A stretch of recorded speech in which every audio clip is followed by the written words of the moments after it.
حضرت شیخ الہند کو دین کے لیے بڑی قربانیاں دینی پڑیں۔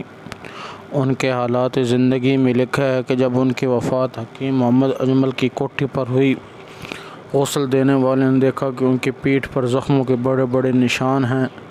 اس نے رشتہ داروں سے پوچھا، انہوں نے گھر والوں سے پوچھا، لیکن کسی کو کچھ معلوم نہ تھا۔ سب حیران تھے، اہل خانہ سے بھی اس بات کو چھپائے رکھا۔ آخر یہ کیا معاملہ ہے؟ حضرت مولانا حسین احمد مدنی رحمہ اللہ اس وقت کلکتہ گئے ہوئے تھے۔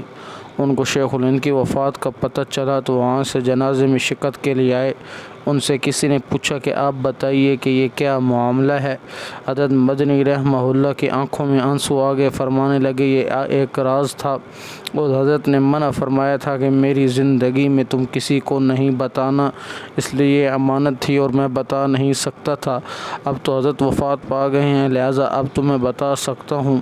وہ فرمانے لگے جب ہم مالٹا میں قید تھے اس وقت حضرت کو اتنی سزا دی جاتی کہ جسم پر زخم ہو جاتے تھے، اور کئی مرتبہ ایسا ہوتا تھا کہ فرنگی انگارے بچھا دیتے اور حضرت کو اوپر لٹا دیتے تھے۔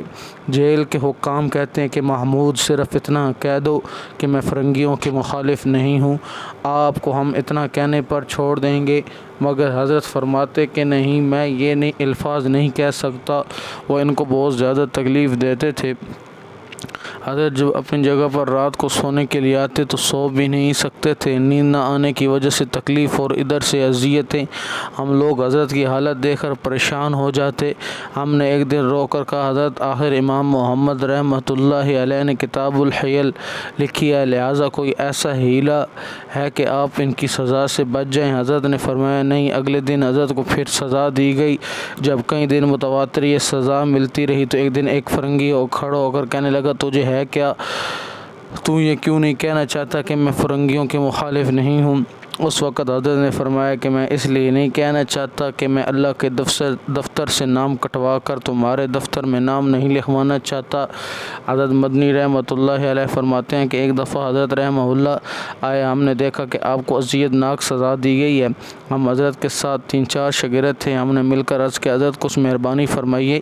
اب جب حضرت نے دیکھا کہ مل کر بات کی تو ان کے چہرے پر غصے کے آثار ظاہر ہوئے، فرمانے لگے حسین احمد تم مجھے کیا سمجھتے ہو؟ میں روحانی بیٹا ہوں حضرت بلال کا، میں روحانی بیٹا ہوں حضرت خبیب کا، میں روحانی بیٹا ہوں حضرت سمیہ رضی اللہ عنہا کا، میں روحانی بیٹا ہوں امام احمد بن حنبل کا کہ جن کو اتنے کوڑے مارے گئے، اگر ہاتھی کو بھی مارے جاتے تو وہ بھی بالبلا اٹھتا۔ میں روحانی بیٹا ہوں مجدد الف ثانی کا جن کو 2 سال کے لیے گوالیار کے قلعے میں قید رکھا گیا تھا۔ میں روحانی بیٹا ہوں شاہ ولی اللہ محدث دہلوی رحمہ اللہ کا جن کے ہاتھوں کو کلائیوں کے قریب سے توڑ کر بیکار بنا دیا گیا تھا۔ حسین احمد کیا میں ان فرنگیوں کے سامنے شکست تسلیم کر لوں؟ نہیں، یہ میرے جسم سے جان تو نکال سکتے ہیں مگر دل سے ایمان نہیں نکال سکتے۔ جب اللہ رب العزت جب ایسی استقامت ہوتی ہے پھر اللہ رب العزت فیض بھی جاری فرما دیتے ہیں۔